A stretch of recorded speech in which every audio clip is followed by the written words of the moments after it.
Hello everyone, welcome to Ranjana Kaushik chemistry. Last video में हमने क्लीडन series में हमारा चैप्टर नंबर 26 का आधा पोर्शन कंप्लीट कर दिया था। हाफ पोर्शन इसका रिमेनिंग रह गया था, उसको हम इस वीडियो में कंप्लीट करेंगे। इस चैप्टर में आपको बहुत सारी नेम रिएक्शंस देखने को मिलेगी और इनोलेट केमिस्ट्री का ये फाइनल पार्ट है। इससे पहले के चैप्टर्स में हमने इनोलेट के बारे में बहुत कुछ पढ़ा है एंड आई होप कि आपको इनोलेट के बारे में अब कोई भी डाउट नहीं रहा होगा। इनोलेट के हर तरह की रिएक्शन को हमने कंप्लीट कर लिया है। इस वीडियो के बाद में हम जो भी वीडियोस करेंगे उसमें हम एक डिफरेंट पोर्शन की तरफ मूव ऑन करेंगे, जिसमें हम कुछ अलग टाइप की रिएक्शंस को पढ़ेंगे। यहाँ पे हमारा कार्बोनिल और इनोलेट्स की केमिस्ट्री खत्म होती है, स्टीरियो केमिस्ट्री बाकी है, जिसके हम अलग से चैप्टर में कंप्लीट करेंगे। तो चलिए स्टार्ट करते हैं। So first we will start with the Robinson annulation. Basically ये बहुत इंपॉर्टेंट रिएक्शन है, आपको काफी सारे क्वेश्चंस में आपको देखने को मिलेगी। और रॉबिन्सन एनिलेशन अगर आप देखोगे तो ये दो रिएक्शंस का कॉम्बिनेशन होता है, Michael addition plus the intramolecular aldol condensation, जो हमने लास्ट चैप्टर में पढ़ा था, लास्ट वीडियो में पढ़ा था।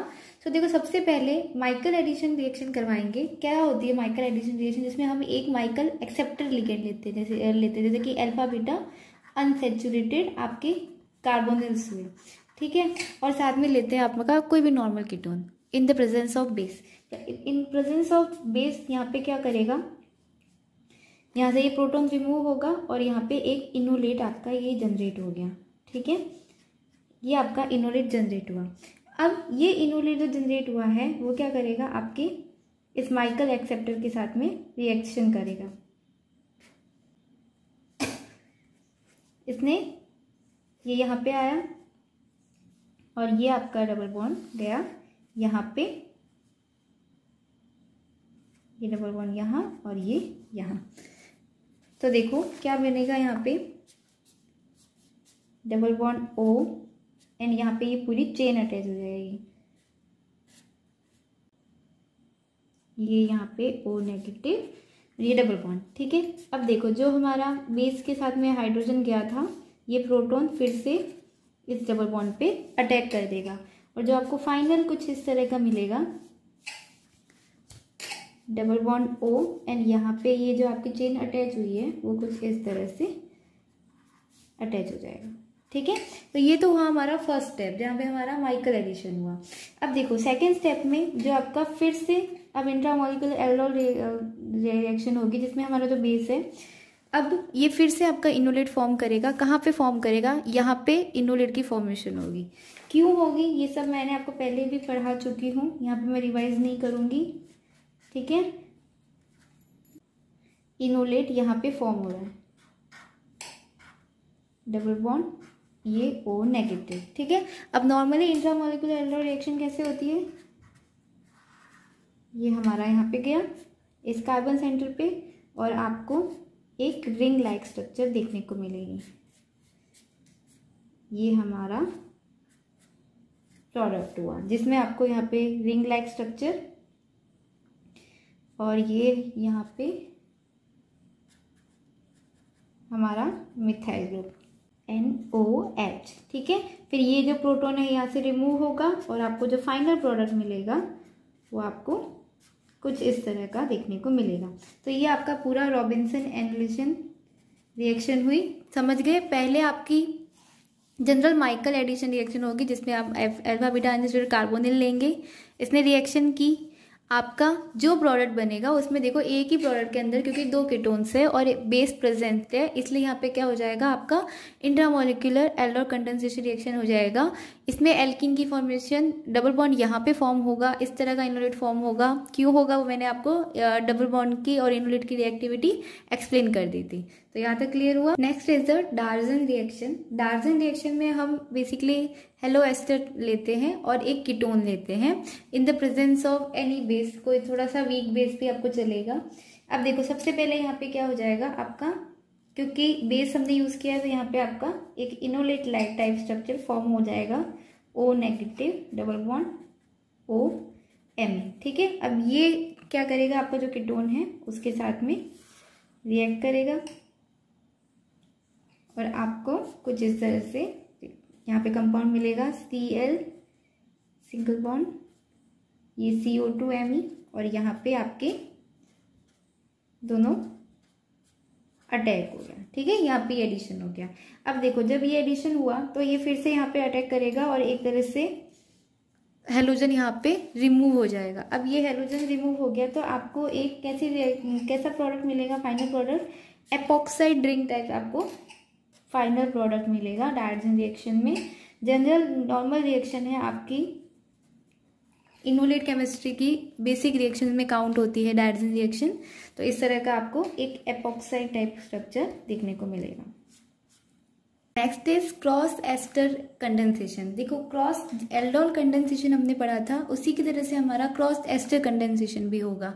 इसका रिएक्टिविटी ऑर्डर आपके लिए बहुत इंपॉर्टेंट है। आपको इस तरह के क्वेश्चन देके पूछ सकता है कि इस रिएक्टिविटी ऑर्डर बताइए क्रॉस एस्टर कंडेंसेशन के लिए। तो देखो सबसे पहले एल्डोल कंडेंसेशन में हमें जो कंडीशन थी वैसी ही इसमें भी होती है कि एक तो आपका मॉलिक्यूल कैसा होना चाहिए, one molecule should be enolisable molecule and second should be an acylating partner। तो यहाँ पे दो तरह की कंडीशन होती है। देखो एसाइलेटिंग ग्रुप के लिए आपका ये रिएक्टिविटी ऑर्डर कई बार आपको पूछा जाता है। ये इनोलाइजेबल नहीं क्योंकि यहाँ पे ऑब्वियस है कि यहाँ पे प्रोटॉन्स नहीं है, तो यहाँ पे इनोल तो फॉर्म नहीं हो सकता, ठीक है। बट अब इनका रिएक्टिविटी ऑर्डर आप देखोगे तो जैसे कि डाईएथाइल ऑक्सलेट है, ये मोर रिएक्टिव है। क्यों है, क्योंकि यहाँ पे देखो दो कार्बोनिल ग्रुप्स है, डाई ग्रुप्स भी लगे हुए हैं, इसलिए यहाँ पे इसकी रिएक्टिविटी ज्यादा है। इसी तरह से एथाइल फॉर्मेट अगर आप देखोगे तो यहाँ पे CH3 नहीं है, ठीक है। CH3 की वजह से थोड़ा लार्ज ग्रुप बल्कि ग्रुप हो जाता है, जबकि इथाइल यहाँ पे सिर्फ प्रोटोन है, एक हाइड्रोजन है, इसलिए ये इसकी रिएक्टिविटी ज्यादा होगी। अब जैसे कि डाई इथाइल कार्बोनेट की आप बात करेंगे तो देखो डाई इथाइल कार्बोनेट में अगर आप जनरली आप देखोगे, अगर यहाँ पे सिर्फ एक ही OET होता, ठीक है, ओनली वन OET होता, तो जनरली जो आपका OET ग्रुप है इसमें दो तरह के ग्रुप होते हैं, ऑक्सीजन के थ्रू -I इफेक्ट भी होता है और ये इलेक्ट्रॉन डोनेट भी कर सकता है, दोनों अपोजिट ग्रुप होते हैं। सो जनरली तो इसका जो हमारा ग्रुप अगर आप देखोगे, अगर आप यहाँ पे दो ग्रुप लगा दोगे तो इसका कौन सा इफेक्ट ज्यादा हो जाएगा, इसका -I इफेक्ट ज्यादा हो जाएगा। इलेक्ट्रॉन विड्रॉइंग ग्रुप ये as a electron withdrawing group ये ज्यादा शो करेगा, इसी वजह से इसकी रिएक्टिविटी इनके कंपेयर में थोड़ी सी क्या होती है, कम होती है। अब जैसे कि बात करते हैं हमारा इथाइल बेंजोएट की बात करते हैं, यहाँ पे देखो फिनाइल ग्रुप लगा हुआ है, इसलिए इसकी रिएक्टिविटी लीस्ट होगी। अब जैसे कि एक एग्जांपल लेते हैं, ये मैंने पूरा एस्टर ग्रुप लिया हुआ है, ठीक है, और ये हम दो अलग अलग टाइप के हमने एस्टर ग्रुप लिए हुए हैं, ठीक है। एक हमारा इनोलाइजेबल है, दूसरा हमारा कैसा है, ये हमारा डाईइथाइल कार्बोनेट हमने यूज किया हुआ है। सो यहाँ पे देखो सबसे पहले यहाँ पे इनोलेट टाइप स्ट्रक्चर फॉर्म हुई और इस इनोलेट टाइप स्ट्रक्चर ने कहाँ पे अटैक किया, आपके सेकेंड जो मॉलिक्यूल था जो कि कैसा है आपका एकदम एसाइलेटिंग पार्टनर है, उसके ऊपर अटैक किया। और यहाँ पे क्योंकि अब एस्टर ग्रुप्स है इसलिए यहाँ पे आपका एक OET ग्रुप यहाँ से इजीली रिमूव हो सकता है और आपको इस तरह की रिएक्शन मिलेगी। नॉर्मल जो हमने पढ़ा है एल्डोल कंडेंसेशन वगैरह उन्हीं के सिमिलर है, सिर्फ हम यहाँ पे एस्टर ले रहे हैं। इंपॉर्टेंट यहाँ पे आपका रिएक्टिविटी ऑर्डर है। Next is Claisen condensation between ketone and ester. Ketones के बारे में हमने पढ़ लिया, कंडेंसेशन एस्टर्स का पढ़ लिया, सेपरेट पढ़ लिया। अगर हम दोनों का करवाएंगे तो किस तरह से होगा, तो सिंपली यहाँ पे हम कीटोन लेंगे, ये हमारा एस्टर ग्रुप आ गया, ठीक है, और ये हमने बेस लिया, ठीक है। एक इनोलाइजेबल है, दूसरा आपका एल्काइलेटिंग हो गया। तो यहाँ पे इनोलेट लाइट स्ट्रक्चर फॉर्म हो गई और फिर उसके बाद में इसने हमारे जो एस्टर ग्रुप था उसके ऊपर रिएक्ट किया और इस तरह से आपको कंपाउंड मिल गया। नॉर्मल जो रिएक्शन मैकेनिज्म है वैसे ही चलता है। एग्जाम्पल्स इंपॉर्टेंट होते हैं, एग्जाम्पल देखिए, इस तरह के क्वेश्चन पूछे जाते हैं। तो देखो सबसे पहले ये हमारा क्या आया, हमारा यहाँ पे कीटोन ग्रुप लगा हुआ है और यहाँ पे ये हमारा एस्टर ग्रुप है, ठीक है। बेस हम यूज कर रहे हैं, प्रोटोन यूज कर रहे हैं। सो देखो सबसे पहले यहाँ पे क्या होगा, एक इनोलेट लाइक स्ट्रक्चर फॉर्म होगी, डबल बॉन्ड O-, ये हमारा Me-NOH, ठीक है। अब इसने किस पे अटैक किया, रिएक्ट करेगा ये C-O-OET एंड CO2ET, ये हमारा जो एस्टर ग्रुप था उससे इसकी रिएक्शन हो जाएगी। यहाँ पे ये डबल बॉन्ड यहाँ पे शिफ्ट हुआ और क्योंकि हमारे पास में एस्टर है इसलिए यहाँ से ये OET रिमूव हो गया, ठीक है। ध्यान देना, यहाँ पे आपको क्या मिलेगा, इस रिंग से अटैचमेंट हुआ, यहाँ पे ये हमारा Me है, ये OH, ये डबल बॉन्ड O एंड यहाँ से पूरा double bond O CO2 ET। ठीक है, अब देखो क्योंकि हमने अब यहाँ पे बेस के बाद में हमने H+ यूज़ किया है, सो ये H+ क्या कर देगा, ये जो हमारा O डबल बॉन्ड O है यहाँ पे OH+ फॉर्म कर देगा। इसकी वजह से अब देखो इस मॉलिक्यूल के अंदर यहाँ पे ये एक और OH ग्रुप लगा हुआ है, ये इस प्लस चार्ज को ख़त्म करने के लिए क्या करेगा, यहाँ पे अपना इस कार्बन को इलेक्ट्रॉन डोनेट कर देगा और जो एक तरह से आपको क्या मिल जाएगा, एक साइक्लिक प्रोडक्ट आपका फॉर्म हो जाएगा। सिर्फ इस एक आपके बाद में आपने जो प्रोटिक सॉल्वेंट यूज़ किया उसकी वजह से यहाँ पे एक साइक्लिक रिंग फॉर्म हो जाएगी कुछ इस तरह से, O डबल बॉन्ड O, ये मिथाइल ग्रुप, ये डबल बॉन्ड एंड यहाँ पे आपका CO2 ET। सो इस तरह के आपको फाइनल प्रोडक्ट देखने को मिलेगा। नॉर्मल आपकी रिएक्शन थी, बस लास्ट स्टेप में हमने जो H+ यूज़ किया उसके थ्रू एक रिंग फॉर्मेशन हो गई क्योंकि यहाँ पे OH ग्रुप भी प्रेजेंट था। तो इस controlling of acylation with specific enol equivalent. So कुछ ऐसे हमारे जो ग्रुप्स होते हैं जो नॉर्मली आपका एसाइलेशन नहीं देते या फिर आपका कंडेंसेशन रिएक्शन नहीं दे पाते, सो उनके लिए हम एक स्पेसिफिक इनोल इक्विवेलेंट्स को यूज़ करते हैं। ये स्पेसिफिक इनोल इक्विवेलेंट्स वही है जो हम अभी तक पढ़ते आए हैं, स्पेसिफिकली LDO हुआ, इनामिन्स हुआ एंड एजाइनोलेट्स हुआ। सो इनको हम स्पेसिफिकली यूज़ करते हैं, जैसे कि अगर आपका RCOCl ग्रुप है और आपको उसके साथ में उसके एसाइलेशन को कंट्रोल करना है तो हम इन सबको यूज़ कर सकते हैं। जैसे कि अगर LDA को यूज़ कर रहे हैं तो यहाँ पे जो हमारा लिथियम इनोलेट फॉर्म हुआ, ये हमारा कार्बोनिल था और उसके बाद में ये जो लिथियम इनोलेट है ये बहुत ज़्यादा रिएक्टिव होता है, इसलिए ये बहुत ईजीली RCOCl के साथ में भी क्या कर देता है, आपका प्रोडक्ट दे देता है। इसी तरह से हम इनेमिन्स एंड एजाइनोलेट्स को भी यूज़ कर सकते हैं, उसको हम क्वेश्चन के थ्रू करते हैं। यहाँ पे यूज़ किया है इसलिए यहाँ पे क्या हो जाएगा आपका, यहाँ पे डबल बॉन्ड आ गया। ठीक है, और ये जो हेलोजन यहाँ से ये डबल बॉन्ड यहाँ पे मूव किया हाइड्रोजन पे और ये Cl यहाँ से रिमूव हुआ, ये बैक साइड से अटैक करेगा और यहाँ पे इस सेंटर पे हेलोजन आपका अटैच हो गया। ठीक है, ये रिएक्शन आपकी पड़ी हुई है। फिर हमने Mg यूज़ किया है, सो Mg यहाँ पे क्या करेगा, जब रिएक्शन देगा तो यहाँ पे MgCl आ गया। ठीक है, एक तरह से ग्रिग्नियर रिएजेंट टाइप। और फिर हमने यहाँ पे CO2 एंड SOCl2 यूज़ किया है। अब हम CO2 एंड SOCl2 हमने यूज़ किया है तो यहाँ पे क्या हो जाएगा आपका, ये बताओ फाइनल प्रोडक्ट आपको क्या याद होगा, ये रिएक्शन हम कर चुके हैं। यहाँ पे C double bond O Cl attach हो गया, क्यों, क्योंकि हमने यहाँ पे CO2 के साथ में SOCl2 यूज़ किया है। ठीक है, नेक्स्ट अब ये देखो ये हमारा क्या आ गया, प्रोडक्ट A आ गया। ठीक है, नेक्स्ट स्टेप में हमने यहाँ पे ये पूरा ग्रुप यूज़ किया है तो ये भी रिएक्शन आपको पता होगी, ये कहाँ पे अटैक करेगा, आपके इस कार्बोनिल पे अटैक करेगा। ये जनरल वही रिएक्शन है जो हम इनेमिन्स की पढ़ते आए हैं। तो इसने क्या किया, यहाँ पे इस कार्बोनिल पे अटैक किया और ये हेलोजन यहाँ से आपका हो गया remove. After the removal of halogen आपको क्या मिलेगा, यहाँ पे ये ग्रुप अटैच हो गया एंड यहाँ पे ये O नेगेटिव, ये Cl एंड ये पूरी आपकी रिंग। ठीक है, एक दो बारी बना के देखना, क्वेश्चन से इंपॉर्टेंट होते हैं। और फिर हम ये हेलोजन यहाँ से रिमूव हो जाएगा और इसके बाद में हमने क्योंकि H+ यहाँ पे यूज़ किया था इसलिए ये पूरा ग्रुप भी यहाँ से हट जाएगा और आपको जो फाइनल प्रोडक्ट मिलेगा वो दिखने में कुछ इस तरह का होगा, double bond O end like this. So ये जो जनरल सी रिएक्शन है ये आई होप कि आपको अब आ गई होगी, क्योंकि हमने इनोलेट्स के बारे में बहुत टाइम से पढ़ रहे हैं और काफ़ी कुछ पढ़ लिया है।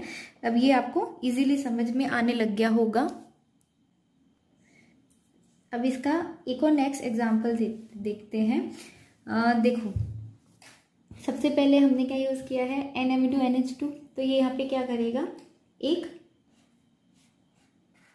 इनोलेट टाइप स्ट्रक्चर बना देगा। क्या बना देगा, यहाँ पे NMe2 और यहाँ पे हमारा Me ग्रुप लगा हुआ है। ठीक है, फिर हमने यहाँ पे क्या यूज़ किया है नेक्स्ट स्टेप में, BuLi। ठीक है। तो ये BuLi यहाँ से क्या करेगा, इस प्रोटॉन को रिमूव करेगा। ये प्रोटॉन जब यहाँ से रिमूव होगा तो यहाँ पे ये डबल बॉन्ड यहाँ शिफ्ट हो जाएगा और यहाँ पे आपका क्या आ जाएगा, Li आ जाएगा, राइट। सो यहाँ पे आपको जो रिएक्शन होगी तो किस तरह की होगी, ये डबल बॉन्ड यहाँ पे आया, यहाँ पे आ गया NMe2 Li, राइट। और ये आपका Me यहाँ पे ग्रुप लगा हुआ है। फिर नेक्स्ट स्टेप में हमने ये हमारा पूरा ग्रुप यूज़ किया हुआ है। तो देखो अब ये जो हमारा एक तरह से देखो किस तरह क्या हो गया, एक रिएक्टिव स्पीसीज बन गया, इनोलेट टाइप स्ट्रक्चर। और ये इस तरह के जो कंपाउंड्स होते हैं जो ज़्यादा रिएक्टिव नहीं होते उनके साथ में भी क्या दे देते हैं, इजीली रिएक्ट कर जाते हैं, इनका यही यूज़ होता है। तो ये देखो ये बॉन्ड यहाँ पे ब्रेक होगा और ये डबल बॉन्ड जैसे हमारा इनोलेट रिएक्ट करता है बिल्कुल वैसे ही रिएक्ट करेगा और इस हैलोजन को यहाँ से रिमूव कर देगा। तो रिएक्शन तो कुछ हार्ड नहीं है, सिर्फ आपके इनोलेट्स का यूज़ है कि अब हम जो स्पीसीज यूज़ कर रहे हैं इनोलेट इक्विवेलेंट, वो कैसे हैं, वो ऐसे हैं जो बहुत ज़्यादा रिएक्टिव हैं और जो रिएक्शन नहीं देते उनको भी क्या करवा देते हैं, रिएक्शन करवा देते हैं, ठीक है। तो देखो यहाँ पे ये हमारा Me, ये पूरा ये हैलोजन ग्रुप यहाँ से अटैच हो गया। नेक्स्ट फाइनल स्टेप में मैंने यहाँ पे क्या यूज़ किया है, हमने MEOH यूज़ किया है। हमने यहाँ पे MEOH यूज़ किया है जो क्या कर देगा, इस पूरे ग्रुप को फिर से रिमूव कर देगा और जो आपका फाइनल प्रोडक्ट होगा वो आपको कुछ इस तरह का देखने को मिलेगा, double bond O end like this. So देखो इतने बल्कि ग्रुप्स जो अटैच नहीं होते हैं उनका भी देखो अटैचमेंट हो गया और आपको फाइनल प्रोडक्ट जो है वो काफ़ी ज़्यादा आपको हिंडर टाइप का मिला है। क्यों मिला, ये रिएक्शन क्यों पॉसिबल हुई, क्योंकि हमने यहाँ पे special enol equivalent type structure की फॉर्मेशन कर ली, इसलिए एक इम्पॉसिबल रिएक्शन भी क्या हो जाती है, पॉसिबल हो जाती है। नेक्स्ट देखो acylation of keto enol with acid anhydride. तो देखो अभी जो हमने 3 इनोल इक्विवेलेंट पढ़े, LDA enamines and aza enolate, वो हम यूज़ कर रहे थे RCOCl के लिए। बट अगर हमें एसिड एनहाइड्राइड के साथ में करवानी है आपका एसाइलेशन, तो उसके लिए आपको किसकी नीड होती है, BF3 की नीड होती है। ये आपको इम्पॉर्टेंट चीज़ है, ये याद रखने की जरूरत है। सो देखो अगर आपको एसिड एनहाइड्राइड दिया है तो आपको BF3 यूज़ करना पड़ेगा। BF3 क्या करेगा, फाइनली इस कार्बोनिल से रिएक्शन करेगा और जो एक इनोलेट इक्विवेलेंट टाइप स्ट्रक्चर बनाएगा वो इतनी ज़्यादा रिएक्टिव होगी कि ये किसके साथ में रिएक्ट कर पाएगी, आपके एसिड एनहाइड्राइड के साथ में भी रिएक्ट कर पाएगी, ठीक है। ये हमने जितने भी स्पेसिफिक इनोल इक्विवेलेंट्स थे वो हमने पढ़ लिए। नेक्स्ट है formation of enol derivatives from carboxylic acid. बहुत छोटी सी चीज़ है, अगर आपको कार्बोक्सिलिक एसिड से इनोल डेरिवेटिव्स बनाने हो तो आप किसको यूज़ करोगे, तो हम 2 यूज़ कर सकते हैं, 2 मेथड से बना सकते हैं। एक हम LDA को यूज़ करते हुए बना सकते हैं, मतलब बेसिकली आपको लिथियम बेस्ड आप अगर इनोलेट बनाएंगे तो वो कार्बोक्सिलिक एसिड से भी बन जाएंगे। लिथियम LDA की रिएक्टिविटी मैंने आपको पहले ही बता दी है कि ये इनोलेट बहुत ज़्यादा अच्छे होते हैं, ये रिएक्टिव होते हैं और इनका लिथियम बेस आप जनरली काफ़ी सारे एग्जांपल्स में देखेंगे। सो बस वही चीज़ है कि कार्बोक्सिलिक एसिड डेरिवेटिव को अगर आपको इनोल में कन्वर्ट करना होगा तो आप किससे करोगे, सिंपल सा है कि आप किसको यूज़ करेंगे, आप LDA टाइप स्ट्रक्चर या BuLi को यूज़ करोगे जो लिथियम बेस इनोलेट या इनोल्स बनाएंगे। लास्ट जो रह गया इंट्रामोलिकुलर क्रॉस एल्डोजन एस्टर कंडेंसेशन। सो अगर आपको क्रॉस एल्डोर कंडेंसेशन आता है तो आपको ये भी आता है, बहुत इजी है। सिर्फ हमने यहाँ पे आपके क्लेजन एस्टर कंडेंसेशन को और इंट्रामोलिकुलर एल्डोर कंडेंसेशन को मिक्सअप कर दिया है। एग्जाम्पल देख लो, सिर्फ एग्जाम्पल्स ही इम्पॉर्टेंट है, मैकेनिज्म आप समझ चुके हैं। तो देखो ये आपका ऐसा ग्रुप कंपाउंड है जिसके अंदर आपके कीटोन भी प्रेजेंट है, आपके एस्टर ग्रुप भी प्रेजेंट है और एक डिस्टेंस पे प्रेजेंट है, ठीक है। अगर मैं यहाँ पे बेस यूज़ करती हूँ तो बेस यहाँ पे क्या करेगा, एक इनोलेट टाइप स्ट्रक्चर बना देगा। कहाँ पे बना सकता है, एक प्रोटॉन यहाँ है, एक प्रोटॉन यहाँ से रिमूव हो सकता है या फिर एक प्रोटॉन यहाँ से रिमूव हो सकता है।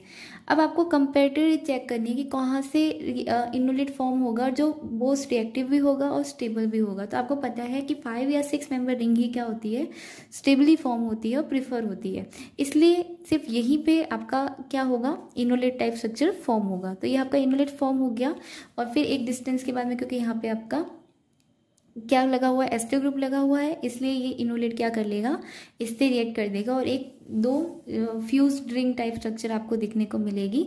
सो ये हमारा चैप्टर कंप्लीट हुआ, यहीं पे हमारी इनोलेट केमिस्ट्री भी कंप्लीट होती है। अब हम मूव ऑन करेंगे नेक्स्ट टाइप ऑफ रिएक्शंस पे, जिसमें हम डिफरेंट टाइप ऑफ रिएक्शंस पढ़ेंगे और soon we will go move to the stereochemistry portion. So if you like the video, then please like, share and comment and subscribe to my channel. Thank you for watching.